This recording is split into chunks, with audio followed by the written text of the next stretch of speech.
Bab 631. Belas kasih yang tidak diinginkan. Berengar duduk di dalam sel tahanan putri Kekaisaran Aztec. Senyum lebar tersungging di wajahnya saat ia menyesap secangkir kopi. Meskipun Telexictli tidak menyaksikan pembantaian tak berperi kemanusiaan yang baru saja terjadi, ia tahu dari seringai puas di wajah Berengar, serta aroma kematian yang menyengat di udara, bahwa Jerman telah membunuh cukup banyak rakyatnya. Karena itu, matanya berkaca-kaca saat ia mempertanyakan mengapa Berengar begitu kejam padanya. Apa salahku sampai kau sesali permusuhan ini? Kenapa kau biarkan aku duduk di sel ini dan menyaksikan kematian bangsaku? Berengar mendengus saat mendengar ini, sebelum memberi jawaban belak-belakan kepada wanita muda itu. Kau membunuh 3 anak buahku. Kau pikir aku lupa hal seperti itu? Mereka adalah orang-orang yang kukenal secara pribadi, yang keluarganya harus kujelaskan kematian mereka. Kau ingin bersikap seperti putri yang lembut dan tak berbahaya, tetapi kenyataannya kau biadab dan pembunuh.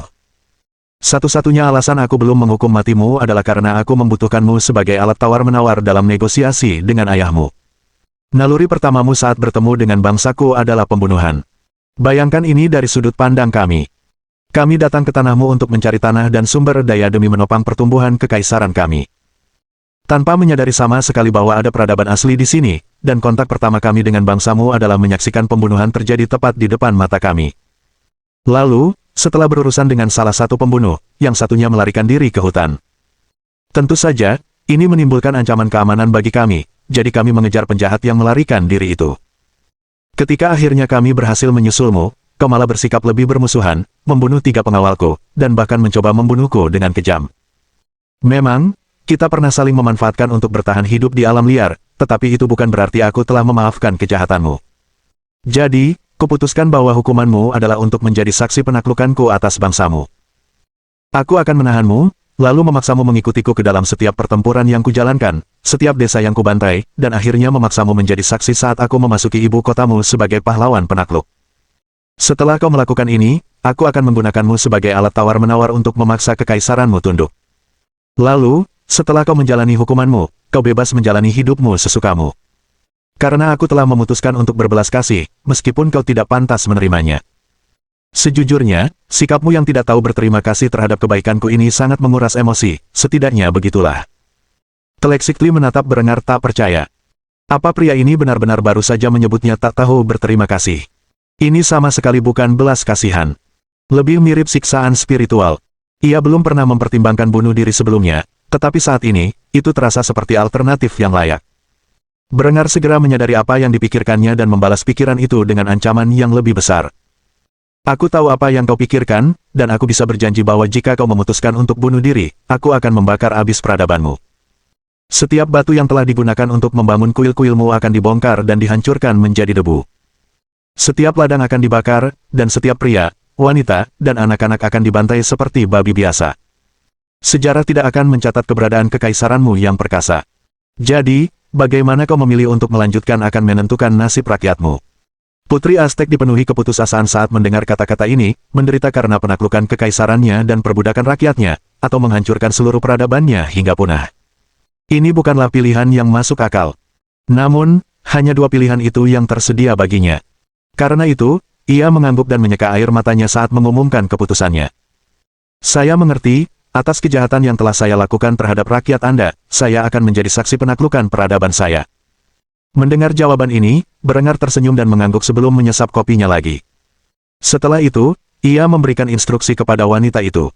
Senang melihat kalian telah sampai pada kesimpulan yang masuk akal. Persiapkan diri kalian. Dalam beberapa hari mendatang, aku akan mengerahkan pasukanku lebih jauh ke wilayah kalian. Kalian akan mengenakan kulit binatang yang kalian kenakan saat penangkapan, serta cat perang. Aku ingin rakyat Kekaisaran Aztec menyaksikan apa yang telah kulakukan terhadap putri prajurit perkasa mereka. Telexictli mengangguk dalam diam. Ia tak punya pilihan selain menyetujui tuntutan Kaisar Jerman. Meskipun ia membenci dirinya sendiri karena melakukannya, karena pada dasarnya ia akan mencemarkan nama baik para prajurit jaguar yang perkasa, pada akhirnya ia tak berdaya untuk menolak. Ia hanya bisa menerima apapun yang diperintahkan Berengar dengan berat hati. Tepat pada saat itulah terdengar ketukan di pintu, yang membuat Berengar berteriak. Datang. Setelah mengatakan itu, Honoria membuka pintu dan muncul dari balik pintu, memandangi pakaian putri Aztec yang tak pantas dengan kerutan di bibirnya. Apakah begini cara Berengar mendandani para tawanannya?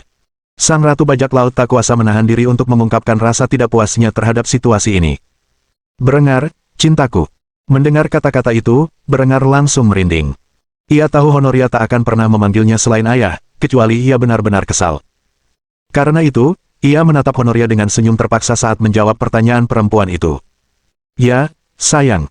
Honoria kembali melotot ke arah Telexictli, yang membuat Putri Aztek merasa suhu tubuhnya turun 20 derajat.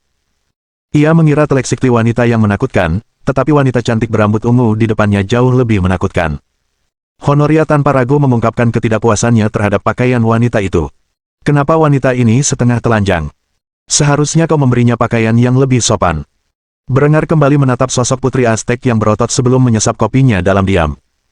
Ia akan membiarkan sang putri menjawab mengapa ia berpakaian begitu minim. Ketika sang Putri Aztek melihat tatapan Kaisar Jerman, ia langsung mengerti apa yang sedang terjadi dan merespons dengan cara yang ia tahu akan membuat Berengar mendapat masalah. Apa? Maksudmu aku tidak seharusnya berpakaian seperti ini? Aku tahu aneh kalau pria ini terus-menerus meraba payudaraku, tapi dia meyakinkanku itu bagian dari budayanya, jadi aku mengalah. Berengar hampir menyemburkan kopinya ketika mendengar jawaban ini. Ia hampir bisa mendengar bunyi klik revolver Honoria, seolah-olah Honoria telah menarik palu dan bersiap mengeksekusinya atas perselingkuhannya. Namun, sesaat kemudian, ketika ia menatap wanita itu, ia menyadari itu hanya imajinasinya. Sebaliknya, wanita itu justru memasang tatapan membunuh di wajahnya yang cantik. Ketika Berengar melihat ini, dia tahu bahwa dia harus menunjukkan dominasinya dalam situasi tersebut atau Telexictli akan terus bertindak dengan cara yang salah, sehingga dia berdiri dari tempat duduknya dan meninju wajah Putri Aztek itu sebelum membentaknya atas perbuatan jahatnya. Dasar pelacur pemfitnah. Katakan yang sebenarnya, atau aku akan memastikan kata-katamu menjadi kenyataan. Telexictli menyadari bahwa ia telah berbuat salah dengan mencoba membuat Berengar bermasalah dengan istrinya. Ia bisa merasakan darah di bibirnya saat ia berjuang melawan keinginan untuk menerkam Berengar. Akhirnya, ia mendesah sebelum mengungkapkan kebenarannya. Itu bohong. Aku hanya ingin membalas kekejaman yang telah dia lakukan padaku. Setelah mendengar ini, Honoria menghela napas. Sesaat ia tampak menerima permintaan maaf Telexictli, tetapi sesaat kemudian ia menjambak rambut pendek gadis itu dan mendorongnya ke dinding, sambil meninju perutnya. Telexictli hampir memuntahkan makan siangnya saat merasakan tinju itu mengenai ulu hatinya. Setelah menyerang perempuan pribumi itu, Honoria mencengkeram wajah cantiknya dan membisikkan sesuatu di telinganya. Bohongi suamiku lagi, dan aku akan memotong salah satu jari mungilmu yang cantik. Aku janji kau bukan pelacur pribumi pertama yang kukirim ke akhirat. Telexictli berjuang keras mengendalikan diri saat ia berlutut dan menatap ekspresi iblis yang terukir di wajah Honoria yang memesona. Ia langsung menyadari bahwa Berengar bukanlah orang yang harus ia takuti di dalam hatinya, melainkan istrinya yang gila itulah yang harus ia hindari. Yang bisa ia lakukan hanyalah mengangguk dan tunduk pada kehendak Honoria. Aku berjanji, aku tidak akan membuat kesalahan seperti itu lagi. Setelah mendengar ini, ekspresi menakutkan di wajah Honoria lenyap dan digantikan dengan ekspresi ramah. Gadis baik, jaga perilakumu, atau aku akan kembali. Setelah mengatakan hal ini, dia menatap Berengar dengan pandangan menakutkan, mengucapkan satu kalimat sebelum meninggalkan ruangan. Berikan baju yang pantas untuk jalan ini. Aku tidak ingin melihatnya telanjang di dekatmu lagi. Setelah berkata demikian, sang putri Bizantium pun pergi dari kediaman rekan Azteknya, meninggalkan Berengar sendirian dengan gadis itu dalam kebingungan yang amat mendalam. Kapankah Honoria menjadi sekejam itu? Bab 632. Kedamaian dan kemakmuran di Wina Baru. Arnulf menatap setumpuk dokumen di tangannya sambil tersenyum. Selama beberapa tahun terakhir, koloni Wina Baru telah berkembang pesat. Berkat negosiasinya yang terampil dengan penduduk asli di wilayah tersebut, Kekaisaran Jerman telah mengamankan tenaga kerja yang besar yang dibiayai dengan makanan dan tempat tinggal. Sesuatu yang berlimpah di Jerman. Koloni Wina Baru telah berkembang dari benteng militer kecil menjadi permukiman yang jauh lebih besar, dipenuhi orang Jerman dan penduduk asli. Meskipun penyakit menyebar dengan cepat di seluruh negeri, mereka yang bersekutu dengan Jerman akan mendapatkan perawatan medis dasar untuk membantu pemulihan. Berkat hal ini, angka kematian penduduk asli di wilayah yang dulu dikenal sebagai New York pada masa hidup Berengar sebelumnya telah menurun drastis. Sebagai gubernur kolonial, Arnulf telah melampaui reputasi Berengar di wilayah tersebut, dan ini sebagian karena ia memiliki pola pikir kebijakan luar negeri yang sama sekali berbeda dengan sang kaisar yang terhormat. Bagi Arnulf, konflik dengan penduduk pribumi tidak berkelanjutan, setidaknya dalam jangka pendek. Untuk saat ini, Jerman tidak memiliki jumlah kapal yang mampu mengangkut senjata dan amunisi ke dunia baru dalam jumlah yang cukup besar untuk sepenuhnya mengalahkan musuh potensial mereka. Maka, tidak seperti Berengar yang bersikukuh pada penaklukan dan dominasi, Arnulf bereaksi dengan menengahi perjanjian damai yang saling menguntungkan dengan suku-suku dan konfederasi setempat. Berbeda dengan pemukiman lain di dunia baru, penduduk asli mulai menerima dan merangkul penjajah asing sebagai eksistensi yang menguntungkan. Sedemikian rupa sehingga perkataan Arnulf diperlakukan dengan sangat hormat di tengah perselisihan antar konfederasi suku. Oleh karena itu, ia mendapat julukan, pembawa damai agung. Namun, tak seorang pun yang lebih merangkul penjajah Jerman daripada Kahwitha, yang saat itu berdiri di samping Arnulf sambil menggendong seorang bayi. Meskipun awalnya Kahwitha memiliki perasaan romantis terhadap Berengar, sudah bertahun-tahun sejak pria bermata satu itu terakhir kali mengunjungi koloni, dan seiring berjalannya waktu, ketertarikannya pada pria itu pun sirna, digantikan oleh fondasi kokoh yang telah ia bangun bersama Arnulf selama bertahun-tahun. Gubernur kolonial bahkan telah menjadikannya salah satu pengantinnya. Kahwitha bukan lagi sekadar penerjemah, melainkan sekretaris gubernur kolonial. Ia telah belajar banyak tentang matematika, sains, dan sejarah di waktu luangnya dan menjadi contoh yang sangat baik tentang kebijakan ramah Arnulf terhadap penduduk asli. Pasangan muda itu saling menatap dengan penuh kasih sayang saat Arnulf selesai menyetujui pembentukan gudang senjata dan nitrari lokal. Ketika Kahwitha melihat hal ini, ia sedikit terkejut dan mengungkapkan kebingungannya. Apakah kita akan segera mengalami perang? Arnulf hanya tersenyum ketika mendengar ini dan menggelengkan kepalanya sebelum menggenggam salah satu tangan wanita itu sambil menciumnya. Tidak, sama sekali tidak, tapi bersiap-siap bukanlah hal yang buruk. Aku masih belum tahu banyak tentang negeri-negeri di luar Wina Baru, dan mungkin ada eksistensi yang mengancam semua yang telah kita bangun di sini. Aku telah memutuskan untuk tidak bergantung pada tanah air untuk dukungan senjata dan amunisi.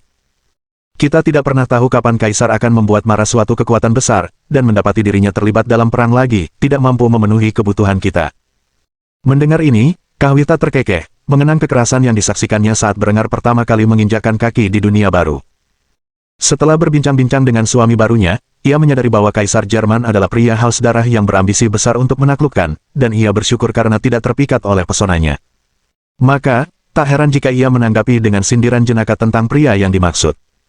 Berengar adalah pria yang menarik, apakah menurutmu akan ada hari di mana dia tidak membutuhkan konflik dalam hidupnya? Arnulf mendengus mendengar ini sebelum mengeluarkan beberapa cangkir, yang segera ia tuang bir hangat dari tong di kantornya.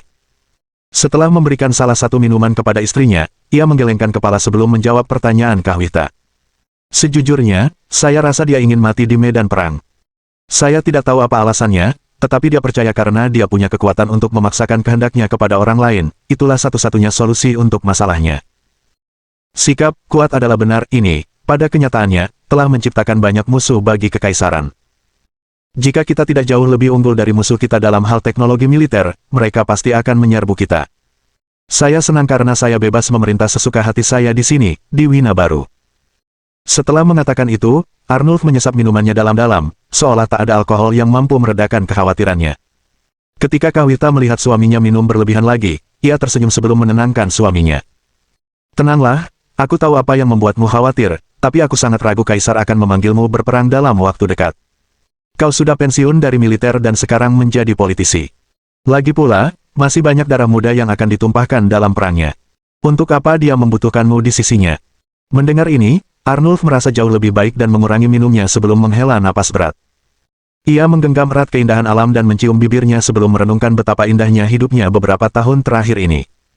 Tahukah kau, ketika dia pertama kali memberiku posisi ini, aku menganggapnya sebagai penghinaan. Setelah bertahun-tahun kesetiaan dan kerja kerasku, dia menghadiahiku sebidang tanah yang buruk untuk diperintah, jauh dari tanah air. Namun, aku menyadari bahwa menjadi gubernur kolonial Wina Baru adalah hal terbaik yang pernah terjadi padaku. Kahwitha tersenyum mendengar hal ini dan mengangguk setuju dengan penilaian suaminya. Tanpa Arnulf, ekspansi Jerman di Wina Baru kemungkinan besar akan menjadi proses yang panjang dan berdarah. Hanya karena Arnulf seorang diplomat yang terampil, ia mampu menyelesaikan perselisihan antara koloni Wina Baru dan penduduk asli secara damai. Ia tak percaya betapa cepatnya perkembangannya. Dengan dukungan tanpa syarat dari tanah air, praktik pertaniannya yang maju, dan peralatan mekanis, koloni Wina Baru telah menjadi lumbung pangan wilayah tersebut. Namun, koloni ini juga memiliki minat yang besar terhadap tanaman komersial seperti tembakau. Hasilnya, koloni ini menjadi koloni yang kaya dan stabil, hampir setara dengan tanah airnya. Meskipun belum ada kereta api, dan belum banyak keajaiban teknologi lain yang menjadi ciri khas tanah air, banyak penemuan yang ada di tanah air yang memungkinkan kemudahan telah sampai ke Wina Baru, menciptakan kehidupan yang jauh lebih damai dan stabil bagi mereka yang ingin melarikan diri dari perang-perang Eropa. Maka, sementara Berengar membakar kekaisaran Aztec dalam kobaran api perang, Arnulf menjalani kehidupan yang tentram, penuh kemakmuran dan makna.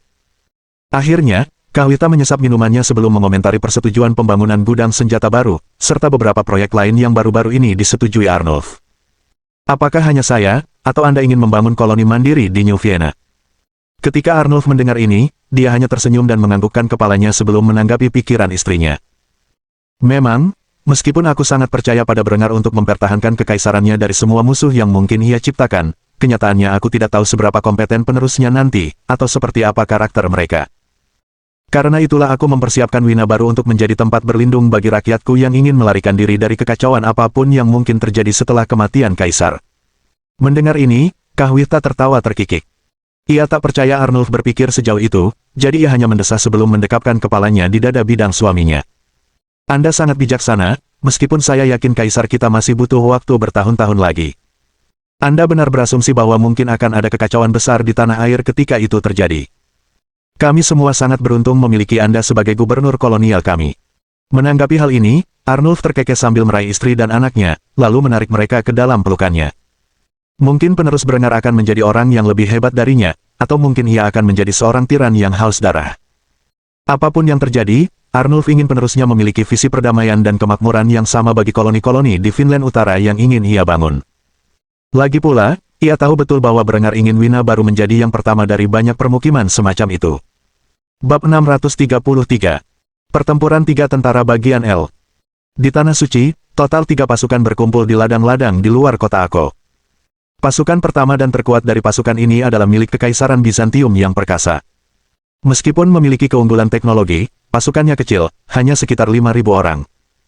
Bizantium tidak repot-repot mengirimkan sebagian besar pasukan mereka ke pertempuran ini dan malah memilih brigade infanteri elit kecil yang dilengkapi dengan senapan flintlock, bayonet, dan baju zirah berpola cermin.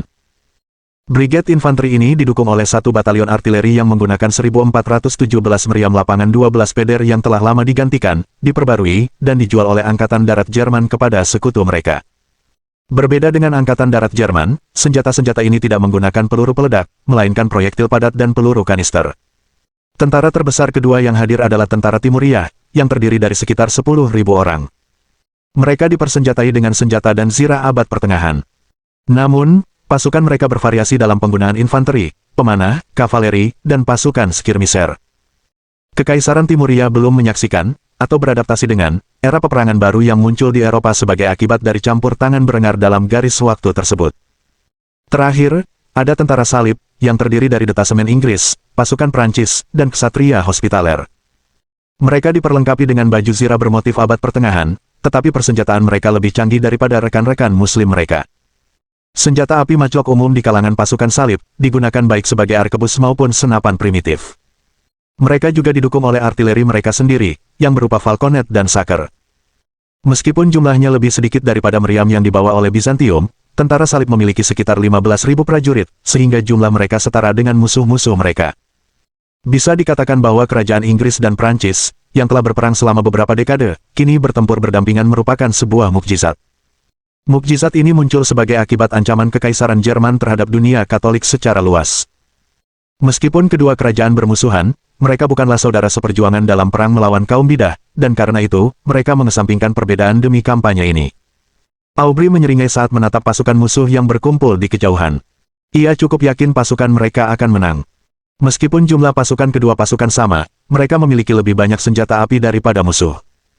Aubry telah menyaksikan betapa efektifnya senjata-senjata ini di medan perang, dan karena itu, ia yakin tentara salib akan menang.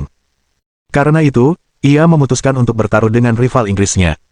Katakan padaku, Lawrence, seberapa besar kau bersedia bertaruh bahwa para kesatriaku akan mengalahkan pasukanmu yang kurang terlatih dan diperlengkapi. Ketika Lawrence mendengar ini, dia mengejek, ingin mengabaikan raja kecil itu, tetapi Aubry tidak tahu kapan harus berhenti, sebaliknya dia mencoba merayu saingannya di seberang kolam. Apa? Tidak ada respons. Jangan bilang kau jatuh cinta padaku. Baiklah, aku bersumpah demi Tuhan di surga, jika pasukanku gagal mengalahkan pasukanmu, aku akan tunduk padamu dan menjadi istri sahmu. Lawrence tak percaya apa yang didengarnya. Apa anak ini gila? Ia ingin sekali menamparkan wajah rekan Prancisnya, tetapi ia memilih menenangkan diri sebelum menegur Aubry atas pilihan katanya. Siapa sih yang mau jadi istrimu? Aku berani bertaruh 15 ton perak bahwa Inggris akan menjadi aset paling berharga dalam pertempuran ini. Aubry cemberut mendengar ini sebelum menerima tawaran itu. Lagi pula, komentarnya tentang menjadi istri Lawrence hanyalah lelucon. Karena permusuhan antara kedua raja itu tak dapat didamaikan. Sementara itu, Grandmaster Ordo Hospitaller menatap kedua raja Eropa itu dengan amarah di matanya. Mungkinkah mereka lebih menghujat di tanah suci? Karena itu, ia memilih untuk menegur mereka atas kebodohan mereka. Bisakah kalian berdua bersikap baik sebentar saja? Kita akan segera memasuki medan perang, demi Tuhan. Penghujatan kalian tidak akan ditoleransi. Menanggapi hal ini, Lawrence tetap diam, dan Aubrey memilih untuk menjulurkan lidahnya ketika sang Grandmaster tidak melihat. Sementara para pemimpin tentara salib saling beradu pendapat tentang pasukan mana yang akan terbukti paling tangguh, para komandan Bizantium dan Timurid justru berbincang jauh lebih akrab. Di pihak Bizantium, strategos Palestina sendiri memimpin pasukan.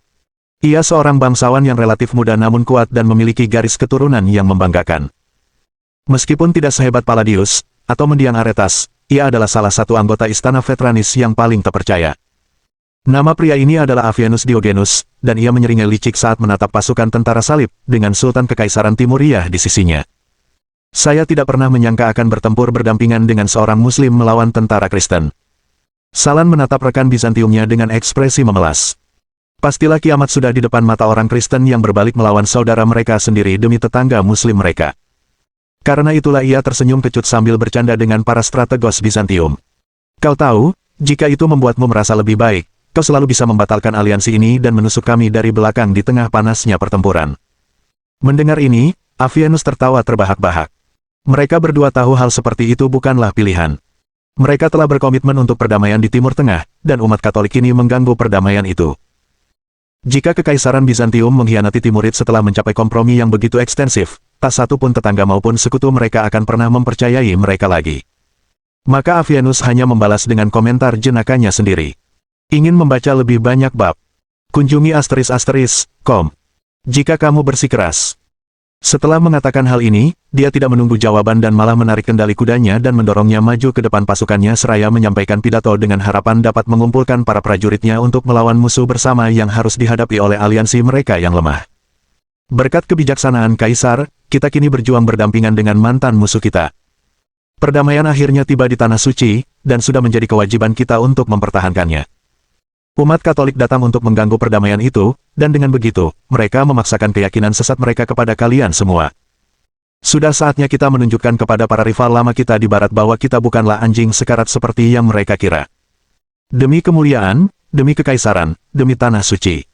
Setelah pidato singkat namun penuh kekuatan ini berakhir, gerombolan prajurit Bizantium mengangkat senjata mereka ke udara dan berseru kepada komandan mereka dengan kata-kata yang sama seperti yang diucapkannya.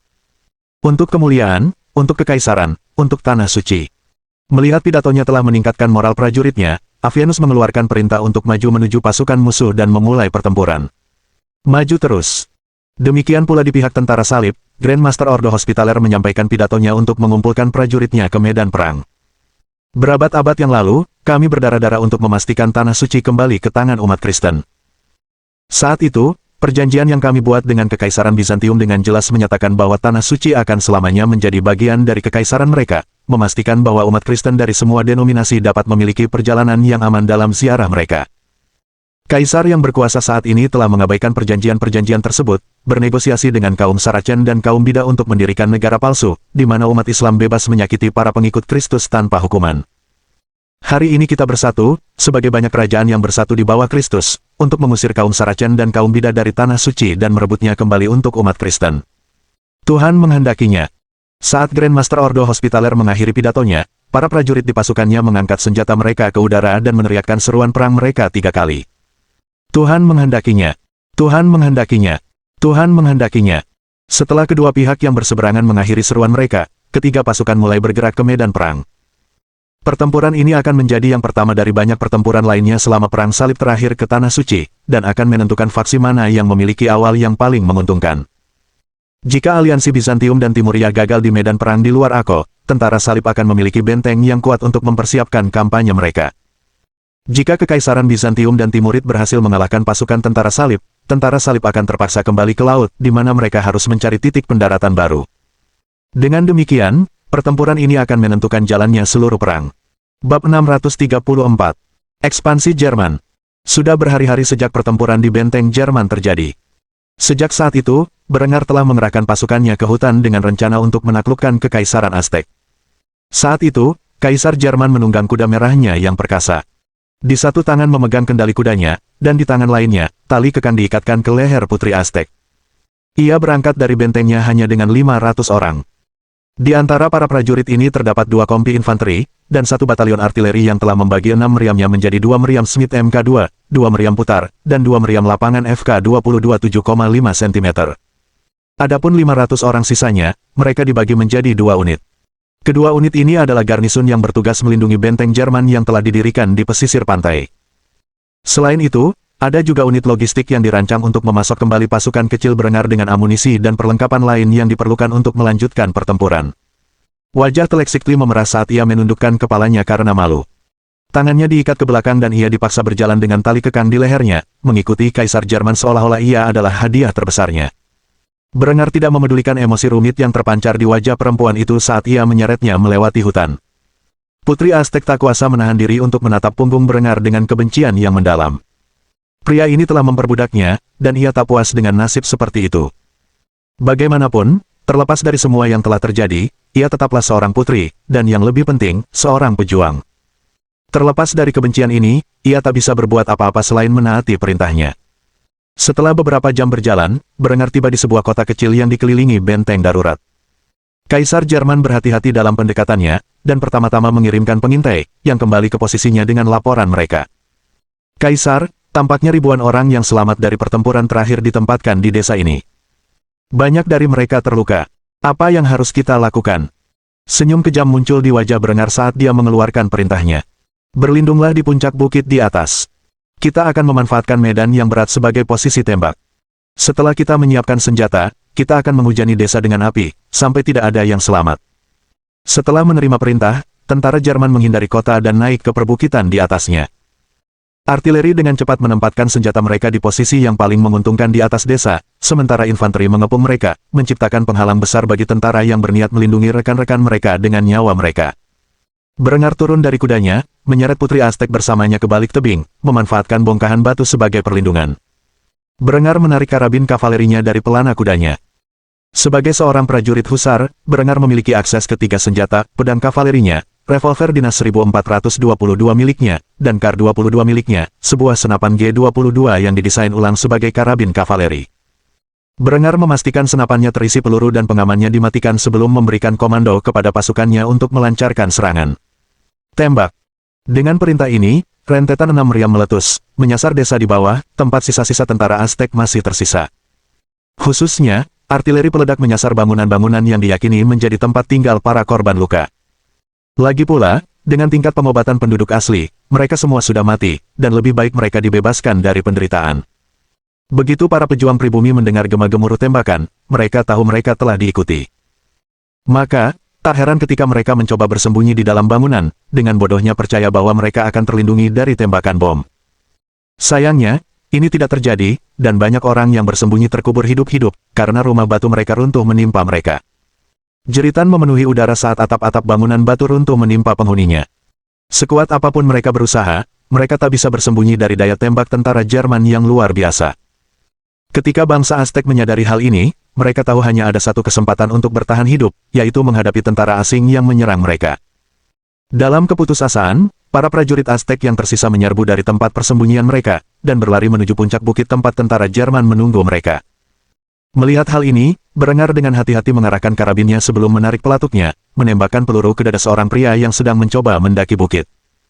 Saat proyektil kaliber 45-70 yang besar itu menembus dada pria itu, ia jatuh dari tebing dan menimpa rekan-rekannya di bawah.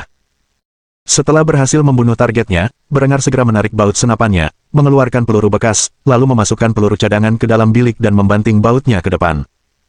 Sementara infanteri membidik mereka yang sedang mendaki lereng bukit, artileri peledak memfokuskan ledakan mereka ke desa, menghancurkan semua bangunan yang tampak. Senapan mesin engkol tangan menembaki para prajurit Aztec bersama infanteri. Dengan kedua senjata yang digabungkan, 400 peluru melesat keluar dari 20 larasnya dalam waktu 1 menit dan melesat ke arah gerombolan yang sedang mendaki, menebas siapapun yang cukup malang untuk terkena semburan timahnya yang besar. Ingin membaca lebih banyak bab? Kunjungi **com. Meskipun ada ribuan prajurit Aztec yang selamat dari pertempuran dan melarikan diri ke desa ini, pasukan Jerman memiliki posisi yang lebih unggul dengan kekuatan senjata yang sangat besar, karena itulah musuh kesulitan untuk menjangkau tentara Jerman. Beberapa prajurit pemberani memanjat ke puncak tebing, bersiap menyerang musuh dengan senjata obsidian mereka. Namun, pasukan Jerman siap menghadapi hal ini, dan hanya menodongkan senapan mereka, menusukkan bayonet baja tajam mereka ke tubuh para prajurit Aztec, sebelum mendorong mereka ke air pasang. Baju zirah berlapis baja milik suku Aztec tidak sebanding dengan bayonet Jerman. Beberapa prajurit yang lebih cerdik melemparkan tombak batu mereka ke arah posisi Jerman, namun, efeknya terbatas. Karena pasukan Jerman berlindung di balik bebatuan, dan berada dalam posisi tiarap saat menembak, paling banter tombak batu itu akan berbenturan dengan helm baja seorang marinir Jerman, sebelum terpental ke tempat lain. Semua yang dicapai ini menjadikan orang-orang ini target prioritas, sementara marinir Jerman mengarahkan senapan mereka ke arah para prajurit jarak jauh dan melubangi tubuh mereka, merenggut nyawa mereka dalam prosesnya. Saat pertempuran berkecamuk, Berengar menyadari Teleksikli berusaha melarikan diri. Sebelum Teleksikli sempat melarikan diri, ia menarik tali kekang Teleksikli yang melilit lengan bawahnya dan menyeretnya ke tanah. Ia naik ke atas putri Aztec dan menindihnya ke tanah, menggunakan tubuhnya sendiri sebagai perisai untuk melindunginya dari tembakan rudal. Lagi pula, ia mengenakan pelindung tubuh yang dapat melindungi organ vitalnya, sementara Teleksikli tidak mengenakan pelindung tubuh. Teleksikli terpaksa menanggung beban tubuh Berengar sementara ia menyaksikan penculiknya dengan lihai mengisi ulang senjatanya di atas tubuhnya dan menembaki orang-orangnya. Ia sama sekali tak berdaya untuk melakukan apapun selain menyaksikan pemandangan mengerikan itu. Sebagai seorang pejuang jaguar, ia terbiasa dengan pertumpahan darah, tetapi ini bukanlah pertempuran. Ini hanyalah pembantaian. Akhirnya, artileri menghentikan tembakan mereka, karena desa yang hancur itu dipenuhi ribuan mayat. Tembakan lagi hanya akan membuang-buang amunisi. Infanteri Jerman pun ikut menghentikan tembakan sambil memandangi tempat pembantaian. Di bawah bukit mereka terdapat lautan mayat, dan mereka yang selamat segera ditembak mati demi kesenangan semata. Ketika Teleksikli memandangi pemandangan itu, ia kini mengerti mengapa Berengar begitu percaya diri, dengan hanya beberapa ratus prajurit di bawah komandonya. Ia hampir tak percaya bahwa hanya sedikit orang yang mampu membantai pasukan tanpa ampun. Setelah Berengar memastikan wilayah itu aman, ia mengangkat perempuan itu dari tanah dan membersihkan debu dari tubuhnya. Wanita itu menatapnya dengan tatapan penuh kebencian. Ia tak percaya tentara Jerman telah membunuh begitu banyak rakyatnya dalam hitungan menit. Ia takut bertanya apa rencana Berengar selanjutnya, untungnya ia tak perlu bertanya karena Berengar telah memberikan komando kepada para prajuritnya. Kita akan bertahan di desa sampai amunisi kita terisi kembali. Setelah itu, kita akan pindah ke desa berikutnya dalam perjalanan kita menuju ibu kota. Aku berani melihat Kaisar Aztec menolak permintaanku dengan begitu banyak rakyatnya yang dibantai. Setelah mengatakan ini, Berengar menyeret Teleksikli ke desa yang hancur, dan mengikatnya ke sebuah tiang, memastikan ia tidak bisa melarikan diri. Perempuan itu dipenuhi amarah saat ia menatap pertumpahan darah yang baru saja terjadi. Jika apa yang dikatakan Berengar benar, ini adalah yang pertama dari banyak pembantaian serupa yang akan terjadi di hari-hari berikutnya. Bab 635. Pertempuran tiga pasukan bagian 2. Di ladang-ladang di luar kota Akko, puluhan ribu tentara berbaris saling berhadapan. Di satu sisi terdapat pasukan salib perkasa yang terdiri dari 15.000 orang, di sisi lain terdapat aliansi Bizantium Timid, yang memiliki jumlah tentara yang sama. Sementara infanteri berbaris saling berhadapan dengan niat membunuh, artileri mulai menembaki musuh-musuh mereka. Para perwira artileri Bizantium sangat disiplin, setelah menerima pelatihan dari penasihat militer Jerman. Masing-masing anggota baterai artileri mengisi senjata mereka dari moncongnya, sebelum menyalakan linstock dan menggunakannya untuk menyalakan meriam. Dengan gema yang menggelegar, bola-bola meriam menghujani pasukan tentara salib, menghancurkan tubuh-tubuh mereka saat mereka menerobos barisan musuh. Aubry bukanlah tipe orang yang memimpin pasukannya dari garis depan.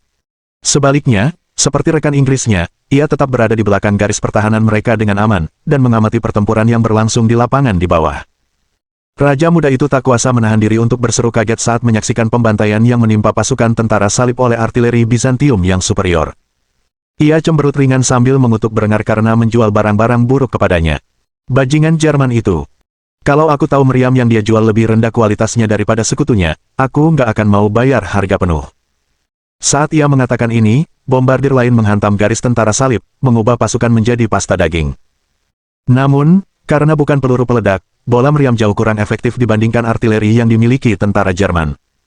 Raja Lawrence hanya mengejek ketika mendengar ini sebelum memarahi anak laki-laki itu atas kebodohannya sendiri. Apa kau benar-benar berharap Berengar akan menjual senjata yang sama kepadamu, tetangga yang bermusuhan, seperti yang dia jual kepada sekutunya?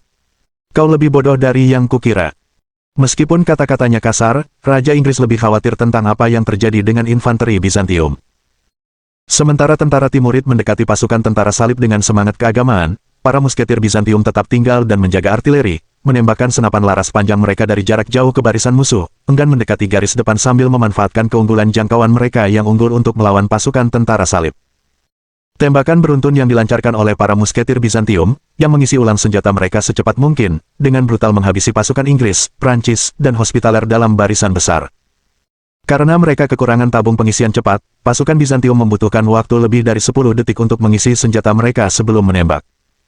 Namun, terlepas dari ini, mereka masih lebih cepat daripada para arkebusier musuh, yang masih belum berada dalam jangkauan tembakan senjata mereka. Ketika Raja Inggris melihat keunggulan jarak yang luar biasa ini, ia memanggil artileri tentara salib dan mengeluarkan perintah baru. Fokuskan senjata kalian pada Bizantium. Timurid bukanlah ancaman. Ingin membaca lebih banyak bab. Dengan perintah ini, artileri tentara salib mengalihkan bidikan senjata mereka ke pasukan Kekaisaran Bizantium yang lebih kecil dan menembakkan bola meriam mereka ke posisi musuh. Pasukan Bizantium tidak mempersiapkan benteng yang memadai dan malah merasakan sengatan bola meriam seberat 1,6 pon yang merobek barisan mereka dengan kecepatan tinggi. Ketika Aubry melihat perintah ini dikeluarkan, ia menyadari bahwa ancaman terbesar bagi pasukan mereka adalah 5.000 orang Bizantium, sedangkan bagi prajurit Timurid, mereka hanyalah pasukan standar abad pertengahan, dan melawan senjata-senjata perkasa pasukan tentara salib, mereka dapat dengan mudah tumbang. Meskipun tembakan meriam ditujukan ke pasukan Bizantium, mereka tetap mengisi senjata dan menembaki musuh yang menyerbu, yang mati-matian berusaha mendekati jarak tembak senjata laras halus mereka. Akhirnya, mereka berhasil dalam usaha mereka, meskipun tumpukan mayat bergelimpangan di kaki mereka. Mereka yang bersenjata api segera membentuk barisan dan melepaskan tembakan ke arah pasukan Bizantium dan Timurid, tanpa ampun memotong garis depan mereka. Kenyataannya, senjata api canggih seperti musket merupakan teknologi yang relatif baru dan baru saja menyebar ke seluruh Eropa dalam kapasitas terbatas. Hal ini berkat pengaruh Berengar terhadap perkembangan zaman. Sisi negatifnya adalah tidak ada satupun pasukan yang hadir yang benar-benar berlatih menggunakan senjata mereka di lapangan, dan hanya menggunakannya untuk melawan target mati. Oleh karena itu, kedua belah pihak tidak memiliki taktik yang tepat untuk menggunakan senjata mereka secara efektif. Dengan demikian, para jenderal dari kedua faksi hanya membariskan prajurit mereka dan saling menembak. Sementara itu, pasukan Timurid hanya mampu mengimbangi volume tembakan dengan jumlah mereka yang sangat banyak, dan karena itu, tentara Kekaisaran Muslim dengan gegabah menyerbu barisan tentara salib dan bertabrakan dengan mereka, memaksa mereka terlibat dalam pertempuran jarak dekat. Aubry tersenyum menyaksikan ini. Meskipun ia telah mempersenjatai sebagian besar pasukannya dengan senjata api majlok, ia masih memiliki beberapa ksatria berbaju zirah tebal yang mengambil alih barisan depan saat pertempuran berubah menjadi pertarungan jarak dekat. Ia melihat seorang ksatria Prancis yang sangat tinggi menusukkan pedangnya ke jantung seorang prajurit Timurid, menumpahkan darahnya ke pasir di bawah kakinya, dan menendang mayatnya hingga jatuh. Pria ini adalah salah satu kekasih Aubry, dan tak ada yang lebih menggairahkannya selain menyaksikan salah satu anak buahnya mendominasi medan perang. Maka, Raja Prancis menjilat bibirnya saat menatap pemandangan mengerikan itu. Namun, di menit berikutnya, ia menyaksikan dengan ngeri ketika pria itu ditembak mati oleh beberapa peluru mini yang telah ditembakkan ke posisinya oleh para musketir Bizantium, yang terus bertahan dan memanfaatkan keunggulan jarak jauh mereka dalam pertempuran jarak dekat yang kacau itu. Ksatria Prancis yang jangkung itu berlutut karena terkejut saat darahnya mengalir melalui pelindung dadanya sebelum ambruk ke medan pertempuran. Aubry tak kuasa menahan tangisnya saat ia menyaksikan kematian salah satu dari sekian banyak kekasihnya. Jacques, tidak. Ketika Raja Inggris mendengar hal ini, ia menatap raja yang feminin itu dan mengejeknya sebelum berkomentar mengenai Aubry. Jadi, kukira dia salah satu kekasihmu. Jangan khawatir, kamu selalu bisa cari yang lain. Aubry tidak menerima hinaan ini dengan baik dan langsung menatap Raja Lawrence dengan tatapan penuh kebencian. Tutup mulutmu. Mendengar ini, Raja Inggris hanya menyeringai sebelum kembali fokus ke medan perang. Asap dan darah memenuhi udara saat barisan belakang pasukan salib menembaki pasukan Timurid, menghabisi mereka dalam simfoni pertumpahan darah. Saat itu, pasukan Muslim telah kehilangan lebih dari separuh pasukan mereka dan mulai panik. Mereka tidak menyangka senjata api musuh akan seefektif itu. Suara tembakan terus menggelegar di udara, tetapi terlepas dari keunggulan jarak tembak yang signifikan dari tentara Bizantium, musuh-musuh tentara salib mereka terlalu banyak menggunakan senjata api. Begitu mereka menutup celah, mereka akan menembaki pasukan Bizantium dan Timurid. Setiap prajurit yang gugur digantikan oleh seorang prajurit tombak di barisan mereka yang hanya mengambil senjata api dan menggunakannya sendiri. Semakin jelas bahwa jika tidak ada perubahan segera, gelombang peperangan akan berpihak pada tentara salib. Sayangnya, Ketika pasukan Bizantium dan Timurid berjuang mempertahankan barisan mereka, trompet perang berbunyi di kejauhan dan kavaleri tentara salib muncul di atas bukit. Rupanya, para ksatria naga merah telah tiba di tempat kejadian, dipimpin oleh Grandmaster mereka, yang membawa sesuatu yang mirip karabin kavaleri di tangannya. Ksatria naga merah adalah salah satu dari sekian banyak ordo perang salib yang dibentuk oleh gereja Katolik dalam upaya melawan ancaman bidah berengar yang semakin besar. Sejak awal berdirinya, Grandmasternya terobsesi dengan senjata api dan menjadi salah satu kontributor utama dalam perkembangannya. Pasukan ksatria ini, yang diperlengkapi lengkap dengan senjata-senjata tersebut, bergegas turun dari puncak bukit dengan karabin matchlock mereka, lalu menghujani pasukan Bizantium dan Timuria dengan tembakan, meruntuhkan sedikit perlawanan yang berhasil mereka kumpulkan. Dengan kedatangan lebih banyak tentara salib, dan tembakan-tembakan yang mereka lancarkan ke barisan musuh, pasukan Bizantium dan Timuria kewalahan. Akhirnya, pasukan strategos Palestina terpaksa mundur. Mundur ke Acre. Mereka yang mampu melakukannya mulai mundur sementara kavaleri naga merah menyapu mereka dengan pedang di tangan, menebas mereka yang tak luput dari kejaran mereka. Raja-raja Prancis dan Inggris menatap kemenangan mereka dengan takjub. Sepanjang pertempuran, mereka dihantui rasa curiga bahwa mereka akan kalah, tetapi kekhawatiran itu tampaknya tak berdasar. Dengan kekalahan ini, tentara Bizantium dan Timuria yang selamat dari pertempuran akan mundur ke kota Akko di dekatnya, di mana mereka terpaksa mempertahankannya dalam pengepungan. Meskipun pertempuran lapangan telah dimenangkan oleh pasukan tentara salib, sia-sia jika mereka gagal merebut kota itu. Dengan demikian, minggu-minggu berikutnya akan dipenuhi dengan konflik sengit karena kedua belah pihak bertempur untuk supremasi di Tanah Suci. Bab 636. Masalah di Timur. Chandra Tomara berdiri di dalam istana kerajaan Anangpur dengan mata terbelalak kaget. Ia baru saja menerima laporan tentang apa yang terjadi di Tanah Suci agama-agama Abrahamik. Ia tak percaya saat membaca kata, Kaisar bermata satu, yang tertulis di gulungan di tangannya. Meskipun ia telah lama menyadari bahwa Kekaisaran Timurid yang perkasa sedang berencana merebut kembali Tanah Suci mereka dari Kekaisaran Bizantium, ia tidak pernah menyangka bahwa kekuatan asing di barat sana dapat menyatukan rakyatnya menjadi satu kerajaan, dan pemimpinnya akan meyakinkan faksi-faksi yang bertikai di Mediterania untuk meletakkan senjata dan bersatu melawan musuh bersama. Yang paling mengejutkan, Raja bermata satu yang misterius ini berasal dari kerajaan tempat ia pernah mengirim putranya sebagai diplomat, sesuatu yang tidak diberitahukan Iswar kepadanya. Jika ini benar, maka ramalan itu hampir terpenuhi. Hanya masalah waktu sebelum pria ini memimpin pasukannya ke India dan menghancurkan sisa-sisa kerajaan keluarganya. Ia tak punya pilihan, meskipun ia berniat mengurung keponakannya hingga masa-masa sulit berlalu. Munculnya seorang panglima perang bermata satu menandakan bahwa waktu hampir habis. Jika ia ingin mencegah nasib rakyatnya, ia harus melakukan hal yang tak terpikirkan. Ia harus membunuh sang putri. Namun, Chandra adalah pria yang cerdik, dan ia tahu jika ia menyingkirkan gadis itu dengan cara yang salah, hal itu akan menimbulkan kecurigaan. Ia perlu meracuninya secara perlahan, sehingga ia jatuh sakit dan meninggal karena sesuatu yang tampak seperti penyakit. Karena itu, ia segera memanggil alkemis istananya untuk menyiapkan bahan-bahan untuk membunuh Putri Anangpur. Sang alkemis istana adalah seorang pria tua yang bijaksana, berkulit perunggu, dan berambut abu-abu. Ketika dibawa menghadap Bupati Kekaisaran, ia menundukkan kepala dengan hormat sebelum menanyakan tentang pertemuan mendadak itu. Yang mulia, merupakan kehormatan terbesar bagi orang seperti saya untuk membantu Anda dalam masalah apapun. Namun, harus saya akui, ini waktu yang aneh untuk membahas hal-hal seperti itu. Mungkin Anda tidak bisa tidur. Saya yakin saya punya obatnya. Akan tetapi, hal itu tidak terjadi. Sebaliknya, Chandra membawa laki-laki itu mendekat sambil berbisik tentang rencana jahatnya untuk membunuh keponakannya. Ranjit, sahabatku. Apa yang akan kuminta darimu ini sangat penting demi keselamatan kerajaan kita. Namun, aku ingin ini dilakukan dengan kerahasiaan penuh. Bisakah aku mempercayaimu untuk melakukan ini atas namaku? Sang alkemis tua mengelus jenggotnya beberapa saat sebelum menganggukkan kepalanya tanda setuju. Jika Anda datang kepada saya untuk meminta bantuan dalam masalah ini, pastilah masalahnya bukan hal yang sederhana. Mohon beritahu saya bagaimana saya bisa membantu Anda. Dengan suara berbisik, Chandra mengungkapkan perpanjangan rencana jahatnya. Saya ingin Anda menemukan racun yang secara perlahan, seiring waktu, akan menurunkan kesehatan seseorang hingga mencapai titik di mana mereka tampak mati karena sakit. Proses ini perlu memakan waktu berbulan-bulan, atau bahkan bertahun-tahun, dan tidak menunjukkan tanda-tanda keracunan setelah kematian. Bisakah Anda melakukannya untuk saya? Pria itu merenungkan permintaan yang mencengangkan itu selama beberapa saat sebelum menganggukkan kepalanya sebagai tanda mengiyakan kemampuannya. Ini tidak akan mudah, tapi aku bisa menyelesaikan tugas itu. Namun, aku harus bertanya, siapa yang aku racuni? Mendengar jawaban ini, Chandra menggelengkan kepala sebelum memastikan rencananya ditangani berdasarkan prinsip perlu tahu. Ia tidak bisa begitu saja mempercayai alkemis tua itu untuk meracuni putri muda itu jika ia tahu identitasnya. Mau baca bab selanjutnya, serahkan saja padaku. Ketahuilah bahwa individu ini akan membawa kehancuran besar bagi kekaisaran kita jika dibiarkan begitu saja. Namun, identitas mereka rumit dan karenanya mereka harus disingkirkan secara diam-diam. Mengerti. Butuh beberapa saat bagi sang alkemis untuk merespons. Ia tidak suka meracuni target tanpa mengetahui siapa mereka, atau ancaman macam apa yang mereka timbulkan.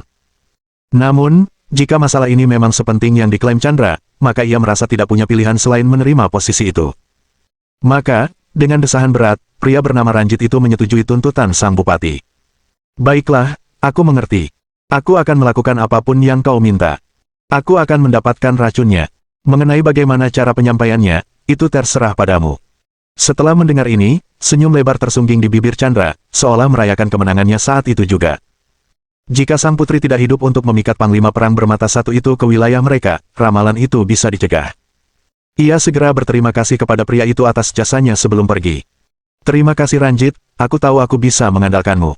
Setelah mengatakan ini, Chandra segera melanjutkan rencana pembunuhannya. Putri yang dimaksud saat ini sedang terkunci di kamarnya, tempat saudaranya, Darya, sedang berkunjung. Putri pria Tomara memeluk erat adiknya. Jarang sekali anak laki-laki itu bisa menyelinap ke kamarnya dan menghabiskan waktu bersama adiknya. Dari tubuhnya yang kurus, ia tahu bahwa adiknya tidak diberi makan dengan benar. Penampilannya yang acak-acakan sungguh memilukan bagi sang kaisar muda. Pria, sudah lama sekali waktu berlalu dan kau masih belum tumbuh. Aku tak punya pilihan. Kalau paman tidak memberimu makan dengan benar, aku terpaksa menyelundupkan makananmu sendiri. Aku tak bisa lagi berpangku tangan dan melihat bajingan tua itu menghukummu tanpa alasan. Meski aku masih belum punya kekuatan untuk menggulingkan kekuasaannya, aku bersumpah suatu hari nanti dia akan membayar kejahatannya. Gadis muda itu tersenyum mendengar kakaknya berjanji akan membalaskan dendamnya. Namun, ia lebih tertarik mendengar tentang negeri legendaris yang pernah dikunjungi sepupunya, Iswar, bertahun-tahun lalu, dan karena itulah ia menanyakannya. Ceritakan lagi padaku tentang negeri mistis di sebelah barat yang dikunjungi sepupu Iswar. Kaisar cilik itu mendesah mendengar hal itu. Setiap kali ia mengunjungi adiknya, hanya itu yang ingin didengar adiknya. Namun, meskipun enggan membicarakan kisah itu lagi, ia akhirnya mengalah. Mengingat kisah perjalanan sepupu mereka memberinya begitu banyak harapan, Darya merasa akan kejam jika ia tidak mau menafikan sedikit kebahagiaan yang dimiliki gadis itu di dunia yang kejam ini.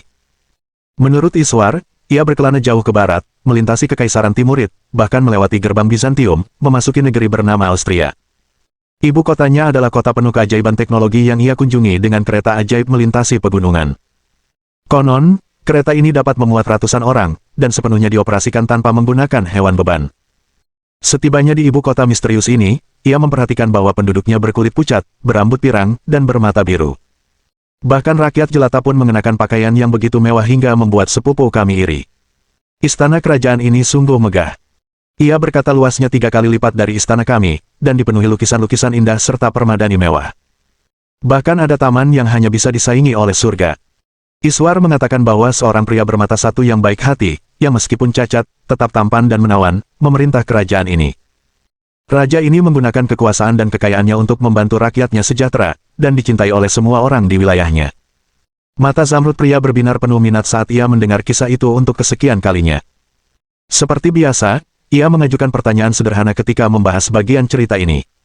Siapa nama pria bermata satu ini? Mendengar pertanyaan itu lagi, Darya mendesah berat sebelum mengungkapkan apa yang dikatakan sepupunya. Berengar von Kufstein, konon ia adalah seorang pria yang bangkit dari kalangan bangsawan rendahan hingga menjadi raja perkasa yang membuat iri semua tetangganya. Konon, ia kini telah memperluas wilayah kekuasaannya dan menciptakan kekaisaran yang luas di pusat daratan yang dikenal sebagai Eropa. Meskipun kaya raya, ia tetap berfokus berinvestasi di kekaisarannya agar dapat membangun negeri yang damai dan makmur tempat rakyatnya dapat berkembang. Negeri ini kini disebut Kekaisaran Jerman dan konon merupakan kerajaan terkuat di dunia. Putri muda itu perlahan tertidur ketika kakaknya menceritakan kisah perjalanan Iswar ke barat. Setelah pingsan, kakaknya mengangkatnya dan membaringkannya di tempat tidur lipat, lalu menutupinya dengan spray tipis yang ia miliki. Mimpi indah, adikku. Setelah mengatakan ini, Darya meninggalkan kamar gadis itu, berjuang mencari solusi untuk merebut kekuasaan dari pamannya. Jika tidak, maka hanya masalah waktu sebelum adiknya mengalami nasib buruk. Ia sama sekali tidak menyadari bahwa pria itu telah merencanakan untuk meracuni gadis itu hingga ia meninggal lebih awal. Bab 637. Perang Tomat dimulai. Saat Berengar memimpin pasukannya dalam kampanye melawan Kekaisaran Aztek, mantan Laksamana Agungnya kini menjadi gubernur koloni Jerman di Swabia Baru, di wilayah yang dulunya dikenal sebagai Venezuela di masa lalu Berengar. Berbeda dengan benteng militer Jerman yang ditempatkan di pesisir Meksiko, Swabia Baru merupakan koloni yang telah beroperasi selama beberapa waktu. Hingga saat ini, tanah air telah menggerogoti biaya yang sangat besar bagi koloni, dengan sedikit keuntungan materi selain kentang. Laporan pengeluaran membuat Emery pusing, yang kini bertanya-tanya apakah koloni ini gagal. Lagi pula, tak ada hari tanpa pertikaian dengan penduduk asli. Saat itu, Jerman telah melatih beberapa tawanan untuk menjadi penerjemah, dan meskipun telah berupaya sebaik mungkin untuk berkomunikasi dengan penduduk asli, penduduk setempat tetap menunjukkan permusuhan mereka. Alasannya sederhana. Jerman membawa serta penyakit dari dunia lama yang tidak biasa bagi penduduk negeri ini. Sejak kedatangan mereka, wabah penyakit telah menyebar di antara suku-suku asli, menghancurkan populasi mereka.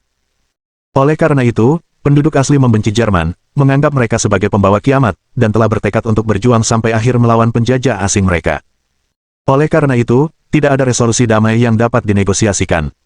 Dengan pemikiran ini, Emery telah memberlakukan kebijakan tembak di tempat untuk membasmi setiap penduduk asli yang mereka temui guna mengurangi jumlah mereka dan mengurangi penyergapan yang terus dialami tentara Jerman. Dengan kebijakan ini, tim pencari bakat dapat menjelajahi Andes lebih dalam dan menemukan banyak produk baru. Di antara penemuan ini adalah tanaman tomat, yang saat ini sedang ditatap Emery di mejanya. Anda mengatakan mereka benar-benar dapat dimakan dan berlimpah di wilayah ini. Mendengar ini, sang pramuka segera menganggukkan kepalanya dengan gembira, sebelum menjawab gubernur kolonial.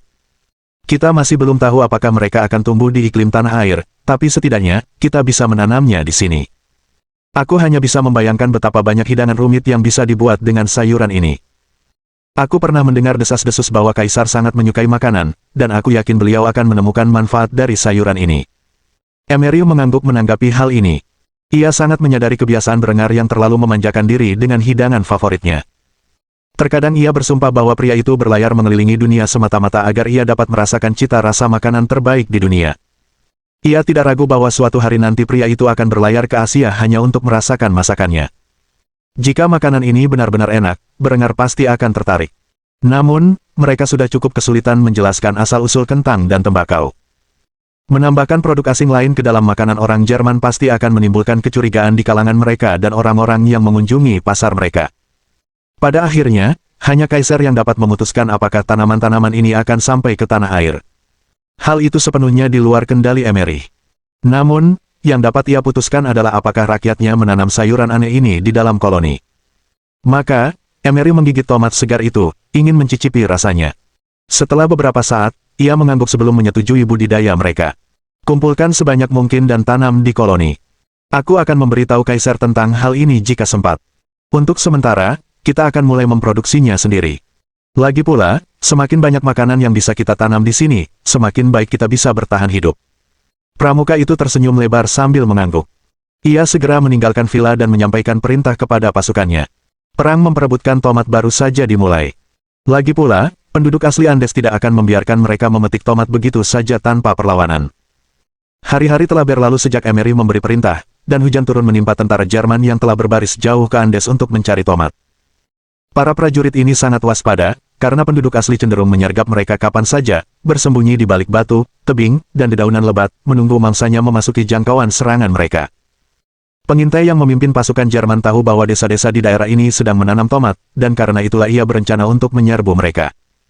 Karena tidak ada kontak damai antara pasukan Jerman dan penduduk asli, lebih baik mengambil apa yang mereka inginkan dan meninggalkan setumpuk mayat di belakang mereka.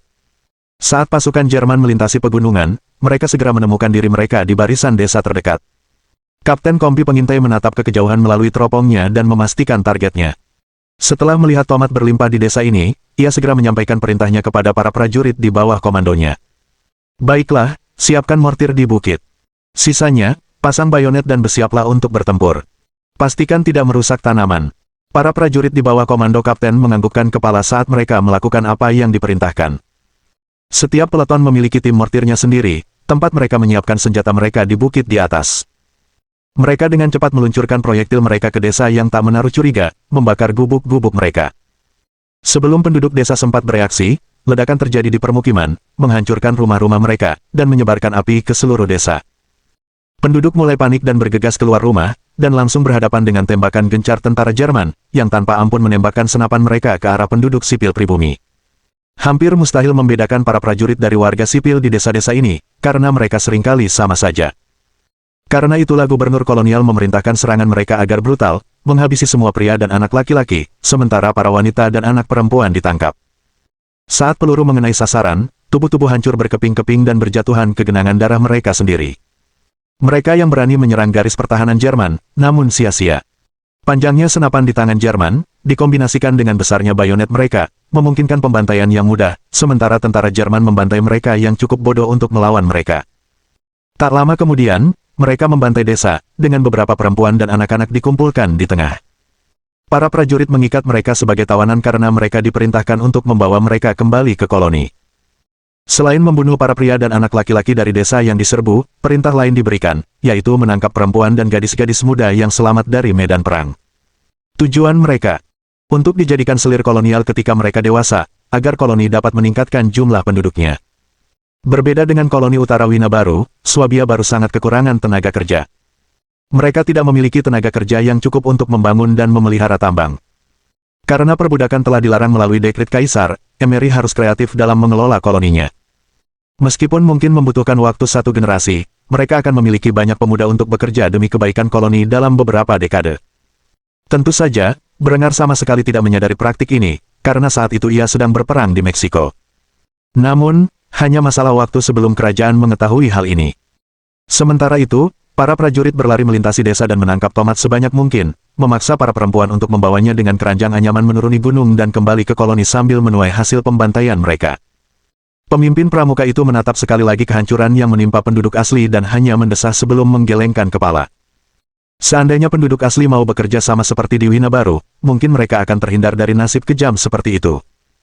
Sayangnya, kolonialisme adalah upaya brutal, dan perlakuan buruk terhadap penduduk asli seringkali merupakan pengorbanan atas kekayaan yang menyertainya. Lagi pula, tidak semua gubernur akan sediplomatis dan setoleran Arnulf. Sang pengintai hanya bisa mendesah pasrah. Pada akhirnya, penduduk asli hanya bisa menyalahkan diri sendiri karena tidak cukup kuat untuk menghentikan penjajah asing. Sumber daya di planet ini terbatas, dan cepat atau lambat, setiap budaya akan berebut kendali atas sumber daya tersebut. Begitulah cara hidup. Ini adalah takdir yang hanya bisa dihindari umat manusia ketika mereka naik ke bintang-bintang di atas sana. Setelah menyaksikan pembantaian yang tak berperi kemanusiaan itu, sang pengintai kembali memperhatikan perjalanan pulang yang panjang. Mereka telah mendapatkan apa yang mereka cari. Kini mereka hanya bisa berharap koloni Swabia baru akan tumbuh dan makmur di bawah kepemimpinan gubernur kolonial yang baru. Bab 638. Ikatan yang hancur. Di dalam ibu kota Kekaisaran Jerman, Linde dan Adela, kedua permaisuri itu sedang duduk di sebuah ruangan, berbincang-bincang dengan akrab. Sudah cukup lama sejak pasangan dinamis itu berbulan madu. Namun, Adela masih mengingat kejadian tadi malam dengan jelas. Tangannya gemetar saat mengingat tatapan penuh nafsu dari pria biadab nan kotor itu saat menyanderanya. Jika bukan karena Berengar, kemungkinan besar ia akan mengalami nasib yang lebih buruk daripada kematian. Linde, di sisi lain, jauh lebih santai sambil menyesap kopinya. Ia telah mengalami banyak pertemuan hidup dan mati dalam hidupnya, bahkan sebelum ia berhubungan dengan Berengar. Ia adalah alat intrik bagi ayahnya, dan telah mempertaruhkan keselamatannya berkali-kali untuk memata-matai musuh-musuh Lothar. Dengan demikian, pengalaman itu tidak semenakutkan bagi dirinya seperti bagi Adela. Menyadari raut wajah Adela yang kacau saat mereka berdua duduk bersama dan membahas kejadian itu, Linde mengulurkan tangan dan menggenggam tangan mungil gadis itu. Ia tersenyum manis sambil meyakinkan Adela bahwa semuanya akan baik-baik saja. Adela, kamu gemetar. Apa kejadian itu benar-benar traumatis sampai-sampai kamu tidak bisa melupakannya? Adela menatap keluar jendela, enggan menatap Linde. Hubungan mereka berdua sungguh rumit. Selama bertahun-tahun, mereka adalah rival berat, namun belakangan ini mereka menjadi akrab. Linde lebih dominan di antara mereka. Bahkan, ada semacam persahabatan yang mulai terjalin di antara mereka. Karena itulah Adela berpikir mungkin ia bisa mempercayakan perasaannya kepada Linde, dan karena itu ia memutuskan untuk bertemu dengannya secara pribadi. Ini bukan pertama kalinya saya melihat pemandangan berdarah seperti itu. Saat saya di Granada bersama Berengar bertahun-tahun yang lalu, kami hampir mati. Namun, ia tetap setenang mungkin. Ia bahkan melahap makanannya saat pembantaian terjadi di sekitar kami, seolah-olah tidak ada yang di luar kendalinya. Namun, Raut wajahnya saat melihat prajurit buas itu menyandera saya belum pernah melihatnya semarah ini sebelumnya. Kecuali mungkin sekali. Saya rasa ekspresi mengerikan itulah yang paling menghantui saya. Apakah Brengar benar-benar menyimpan kebencian seperti itu jauh di lubuk hatinya? Seolah-olah dia lebih peduli untuk membunuh orang buas itu daripada menyelamatkan saya. Linde hanya mengejek ketika mendengar keluhan Adela sebelum memberikan gadis itu beberapa nasihat yang tulus. Brengar adalah seorang tiran yang haus darah. Kupikir kau tahu ini saat kau menikahinya. Itulah yang membuatku begitu mencintainya. Kemauannya untuk menantang dunia dan menunjukkan otoritasnya setiap saat, sifatnya yang angkuh. Aku tak pernah bosan melihatnya. Aku penasaran, apakah Tuhan sendiri bisa memaksa Brengar untuk berlutut di hadapannya. Lagi pula, kurasa kalau tidak, dia tidak akan maha kuasa sekarang, kan? Soal kekhawatiranmu, Brengar tidak akan pernah menyakiti sehelai rambut pun di kepalamu. Dia peduli padamu, tapi kurasa sikap aroganmu membuatnya kesal, dan itulah yang membuatnya bersikap agak kejam padamu. Adela mendesah dan mengangguk sambil menyesap kopinya. Sang permaisuri muda menyadari bahwa ia mungkin sedikit sok suci, dan bahkan lebih buruk lagi, seorang jalang yang sombong selama beberapa tahun pertama pernikahannya. Ia kini menyadari bahwa sikap salehnya telah menciptakan keretakan antara dirinya dan Brengar, dan telah secara aktif berusaha memperbaikinya dalam beberapa tahun terakhir. Adela menggertakkan tangannya karena iri saat ia mengungkapkan perasaan terdalamnya kepada rival tertuanya. Aku membencimu, kau tahu itu, kan? Ketika Linde mendengar ini, alisnya terangkat sedikit sebelum dia menganggukkan kepalanya. Saya sadar. Menanggapi jawaban ini, Adela meletakkan cangkir kopinya di atas meja sebelum mengajukan pertanyaan. Tahukah kamu kenapa? Senyum puas terukir di bibir cantik Linde saat dia menganggukkan kepalanya sebelum menjawab dengan nada angkuh. Kamu cemburu, itu sangat jelas. Pipi Adela langsung memerah ketika menyadari ketahuan. Ia mendesah berat, melepaskan ketegangan di jari-jarinya saat mengungkapkan perasaan gelap yang ia pendam terhadap Linde selama bertahun-tahun. Ya, aku iri. Hubunganmu dan Brengar begitu baik, dan dia jelas lebih peduli padamu daripada aku. Meskipun dia menjadikanku istri pertamanya, kaulah wanita yang selalu dia cari ketika dia menginginkan teman. Bahkan Honoria pun tahu itu. Aku merasa kau telah mencuri hatinya, tapi sebenarnya, sejak awal ia tak pernah berbohong padaku. Kau selalu menjadi kesayangannya, dan akan selalu begitu. Aku bahkan sempat berpikir untuk membunuhmu beberapa kali, tapi aku tahu itu hanya akan membuat Brengar gila, dan dia mungkin akan mengeksekusiku jika aku berhasil. Alis Linde terangkat sekali lagi karena penasaran. Ia tahu sebagian besar dari ini, tetapi terkejut mendengar betapa Adela membencinya selama bertahun-tahun. Ia tak kuasa menahan diri untuk bertanya dalam benaknya. Mengapa kamu menceritakan hal ini kepadaku? Adela menghela napas sebelum menyesap kopinya lagi. Baru setelah menghabiskan minumannya, ia memberanikan diri untuk mengatakan yang sebenarnya kepada Linde. Karena aku ingin kau tahu bahwa aku telah menerimanya. Aku tidak akan pernah menjadi kesayangan Brengar, tapi setidaknya aku bisa menemukan kebahagiaan di sisinya, seperti yang dirasakan Honoria dan Yasmin. Namun, karena itulah aku ingin kau membantuku.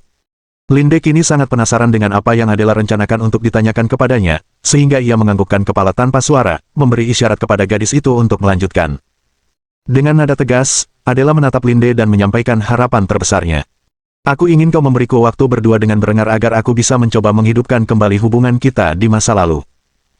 Aku tahu saat ini dia menganggapku sebagai istri yang paling tidak disukainya, dan meskipun latihanmu telah membantunya meningkatkan rasa sayangnya padaku, aku masih tertinggal dari gadis-gadis lain. Saat dia kembali dari perangnya di dunia baru, aku hanya minta kau membiarkanku memulai lebih awal. Linde tertegun mendengar ini. Lagi pula, ia selalu memonopoli perhatian Brengar sejak pertama kali pulang dari berbagai kampanye.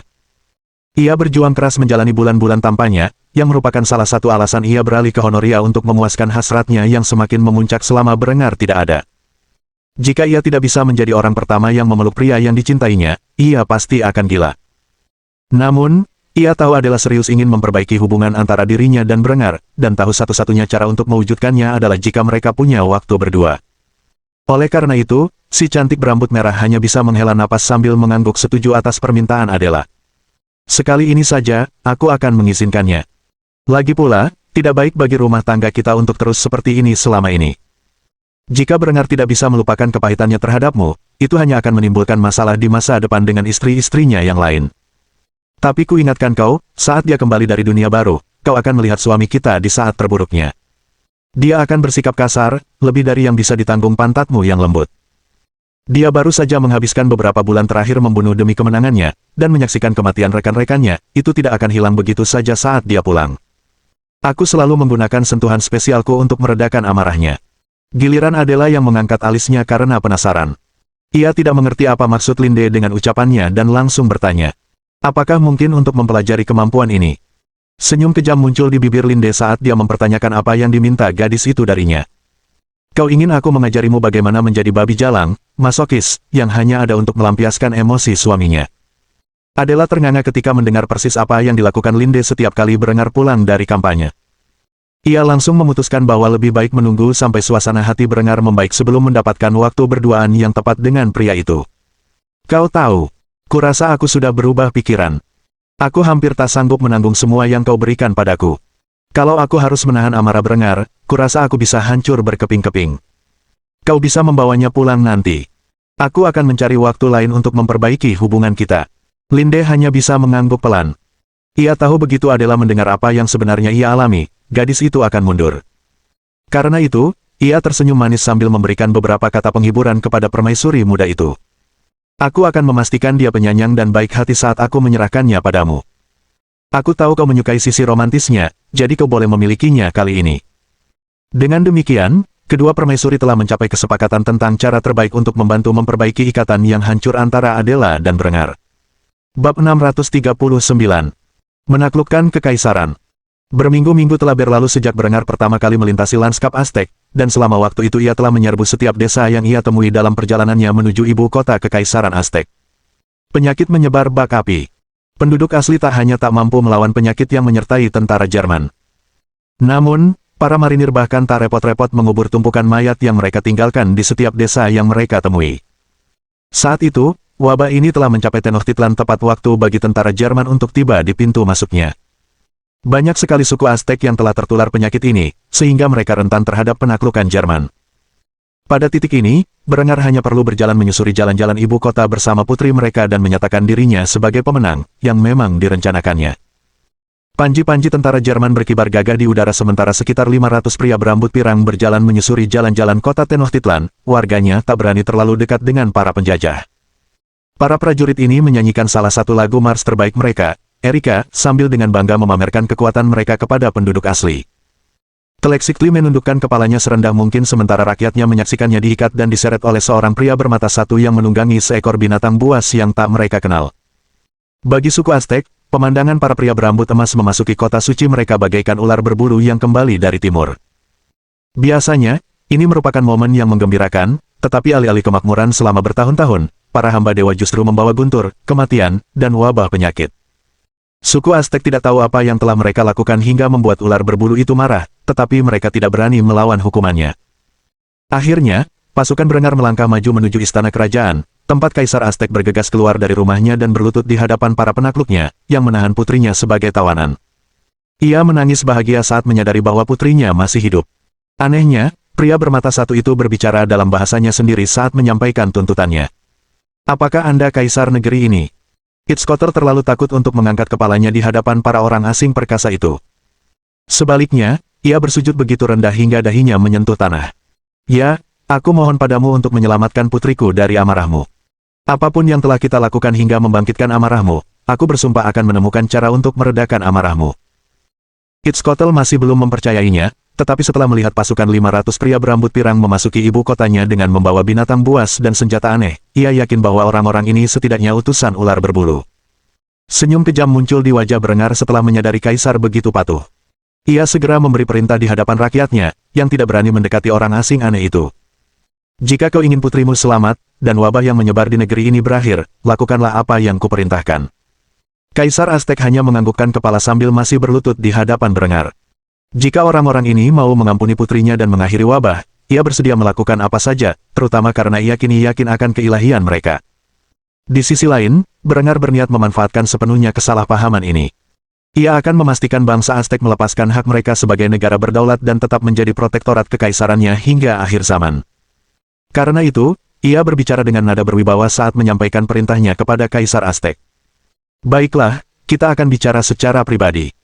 Setelah mengatakan itu, ia melompat turun dari kudanya dan menghunus bayonetnya, yang ia gunakan untuk memotong ikatan Teleksikli. Begitu gadis itu bebas, ia bergegas menghampiri ayahnya dan memeluknya. Air mata mengalir deras di matanya, seolah-olah menjadi sungai, seraya ia meminta maaf atas masalah yang telah ditimbulkannya. Ayah, maafkan aku. Ini semua salahku. Namun, Berengar tidak ingin Itzkotel menghancurkan kepercayaan ayahnya, dan segera membawa kaisar ke istananya di mana keduanya akan menyelesaikan persyaratan yang akan mengakhiri konflik antara kedua kekaisaran mereka. Berengar dan Itzkotel duduk sendirian sementara Berengar menenangkan pria itu dengan kepalsuan yang dibangun di atas kesalahpahamannya. Nama saya Berengar von Kufstein dan saya berasal dari seberang Samudra Atlantik, atau sebagaimana orang-orang Anda menyebutnya, Laut Luas. Bisa dibilang saya adalah pembawa berita ular berbulu, dan saya telah menempuh perjalanan jauh mendahului orang-orang saya untuk memastikan kekaisaran abadi mereka tetap tercukupi. Namun, ketika pertama kali memasuki negeri ini, saya menyadari tindakan biadab yang dilakukan orang-orang Anda dan hal itu membuat saya murka. Dengan wewenang yang dianugerahkan kepada saya memutuskan untuk memberi Anda pelajaran berharga tentang cara membangkitkan amarah para dewa. Setelah kau membayar harga atas keangkuhanmu, sudah menjadi tugasku untuk menegosiasikan persyaratan. Aku akan jujur padamu. Ular berbulu itu ingin agar kekaisaranmu tunduk kepada kekaisaran yang telah ia bangun di luar negeri selama pengasingannya. Kami akan mengakhiri penyakit yang telah menyebar di negeri-negeri ini, dan sebagai imbalannya kau akan mengizinkan kami membangun permukiman di pesisir untuk memastikan perdagangan antara kedua kekaisaran kita makmur. Anda juga akan membayar upeti tahunan kepada kerajaan ular berbulu, yang juga dikenal sebagai kekaisaran Jerman, di mana Anda akan memberikan apapun yang kami inginkan. Baik itu emas, perak, hasil panen, atau apapun yang kami anggap sebagai bentuk pembayaran yang sah. Sebagai imbalan atas upeti ini, kami akan melindungi kalian dari ancaman asing yang mungkin ingin menaklukkan tanah kalian. Sebagai protektorat di bawah kekaisaran Jerman, kalian bebas memerintah tanah kalian sesuka hati. Namun, kami menuntut agar praktik pengorbanan manusia yang biadab ini diakhiri. Mendengar tuntutan ini, Itzkotel hanya bisa menundukkan kepala dalam diam. Pria bermata satu itu telah menegaskan bahwa ia memang Herald Quetzalcoatl. Ini berarti suku Aztek tak punya pilihan selain mematuhi tuntutan ini, terutama jika mereka ingin wabah yang melanda negeri mereka segera berakhir. Ia tidak tahu mengapa ular berbulu itu menuntut diakhirinya pengorbanan manusia, tetapi jika itu keinginannya, ia akan menerimanya. Sedangkan Berengar, seringnya kejam tersungging di bibirnya. Terlalu mudah bernegosiasi dengan peradaban primitif ini. Ia beruntung muncul di kekaisaran Aztek hanya dengan prajurit berambut pirang, dan selama tahun alang-alang. Jika tidak, ia tidak bisa begitu saja memenuhi tuntutannya. Merupakan suatu anugerah bahwa orang-orang ini percaya pada keilahian para penguasa Jerman mereka. Hal semacam itu akan menjamin kesetiaan mereka selama beberapa generasi hingga mereka berevolusi melampaui keadaan primitif mereka. Kaisar Aztek akhirnya berbicara setelah beberapa saat hening, mengakui keilahian Berengar, dan menyatakan kekaisaran Aztek sebagai hamba-hambanya yang taat. Saya, Itzkotel, Kaisar bangsa Aztek, mengakui Anda sebagai pembawa pesan ular berbulu, dan dengan ini menjanjikan kesetiaan dan pengabdian rakyat saya kepada kekaisaran Jerman. Dengan demikian, kekaisaran Aztek resmi menjadi protektorat milik Berengar dan kekaisarannya yang perkasa. Sebenarnya, jumlah orang yang ia bunuh dalam kampanye ini sangat kecil dibandingkan dengan mereka yang tewas dalam penaklukan Spanyol di masa lalunya. Puluhan ribu orang tewas, bukan jutaan. Terlepas dari kebrutalan yang ditunjukkan Berengar selama penaklukannya yang cepat, bangsa Aztek menganggapnya sebagai hukuman karena telah membuat marah para dewa. Hanya Telexictli yang mengetahui kebenaran tentang kekaisaran Jerman dan kemanusiaan mereka. Namun, ia tidak mengatakan apapun karena takut akan apa yang mungkin dilakukan Berengar terhadap rakyatnya jika mereka mengetahui kebenaran tersebut. Karena itu, ayahnya memberinya posisi sebagai utusan pribadinya kepada pelayan berburu itu, yang berarti ia akan mengikuti Berengar kembali ke tanah air dan bertindak sebagai diplomat bagi rakyatnya. Berengar bersungguh-sungguh dengan ucapannya, ia bermaksud mengubah kekaisaran Aztek menjadi protektorat yang tenaga kerjanya yang besar akan bertindak sebagai tenaga kerja yang dibutuhkan untuk menambang emas, perak, besi, dan sumber daya berharga lainnya yang akan diberikan kepada tanah air sebagai upeti. Lagi pula, terlepas dari pertumbuhan Jerman yang pesat, Jerman masih kekurangan sarana untuk sepenuhnya menjajah wilayah tersebut dalam masa hidupnya. Dengan demikian, pada bulan-bulan berikutnya, Jerman membanjiri pesisir Mesoamerika, membangun permukiman mereka sendiri, dan membawa serta pengobatan dasar untuk gejala pilek dan flu yang diderita penduduk asli. Tindakan kebajikan ini selanjutnya menjadi bukti keilahian Jerman di mata penduduk setempat, dan mengamankan dominasi Jerman di wilayah tersebut selama bertahun-tahun ke depan. Adapun Berengar, ia berniat untuk naik kapal pertama kembali ke tanah air. Ia telah menghabiskan terlalu banyak waktu di dunia baru, dan ada urusan penting yang harus ia tangani di tanah air. Langkah pertamanya dalam mengamankan koloni di Mesoamerika telah dimulai, dan ia menantikan petualangan kolonialnya di masa depan. Bab 640. Kembalinya ke rumah yang canggung lainnya. Berminggu-minggu telah berlalu sejak Kekaisaran Aztec menyerah kepada Jerman, dan kini Berengar telah kembali ke tanah airnya bersama Honoria dan Tlaxcatli. Entah mengapa, Putri Aztec tidak menunjukkan gejala penyakit yang dibawa Jerman. Entah Dewi Agung Teotihuacan memberinya berkah, atau ia hanya memiliki sistem kekebalan tubuh yang luar biasa, Berengar tidak tahu. Namun, saat mereka melangkah keluar dari dermaga Trieste dan memasuki wilayah Kekaisaran Jerman, Putri Aztec merasa seolah memasuki dunia yang sama sekali berbeda. Ratusan kapal terparkir di dalam dermaga, banyak di antaranya adalah kapal angkatan laut, dan yang lainnya milik para pedagang di seluruh dunia. Awalnya ia mengira Berengar hanya memiliki armada kecil kapal logam sebesar itu, tetapi ketika melihat puluhan kapal raksasa seperti itu di pangkalan angkatan laut Trieste, ia hampir terkena serangan jantung. Jika angkatan lautnya memiliki kekuatan sebesar itu, seberapa gilakah pasukannya? Berengar hanya mengirimkan 1.000 orang ke Mesoamerika, dan dalam upaya yang agak bodoh, ia dapat membandingkan prestasinya dengan Hernan Cortes dari kehidupan masa lalunya. Sementara Cortes telah bersekutu dengan negara-negara tetangga Kekaisaran Aztec yang perkasa untuk mengalahkan mereka, Berengar hanya menggunakan kekuatan pasukannya sendiri, dan penyakit yang ia tahu akan menyebar. Berengar tersenyum ketika melihat ekspresi terkejut di wajah wanita itu sebelum mengisyaratkan bahwa keterkejutannya baru saja dimulai. "Kamu terkesan dengan ini. Tunggu sampai kamu melihat keretanya." Perempuan itu menatap Berengar seolah-olah pemahamannya tentang bahasa Jerman tiba-tiba sirna.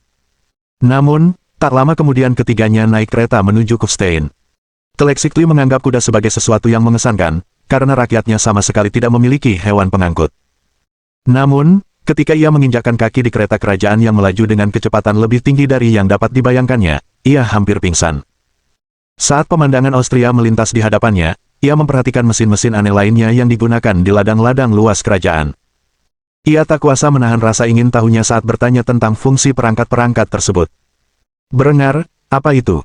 Kaisar Jerman terkekeh saat melihat ekspresi heran seperti anak kecil di mata Putri Aztec, sebelum menanggapi dengan ekspresi percaya diri di wajahnya.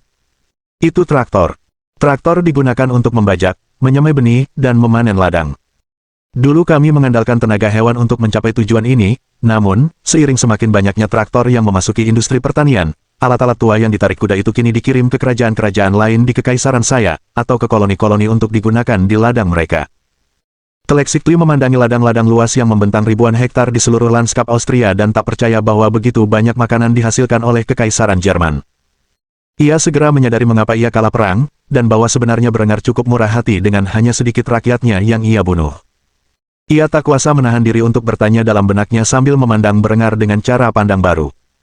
"Berapa jumlah prajurit pasukanmu?" Ia telah menyaksikan sendiri betapa dahsyatnya kekuatan penghancur di tangan tentara Jerman, serta kesetiaan mereka kepada Kaisar.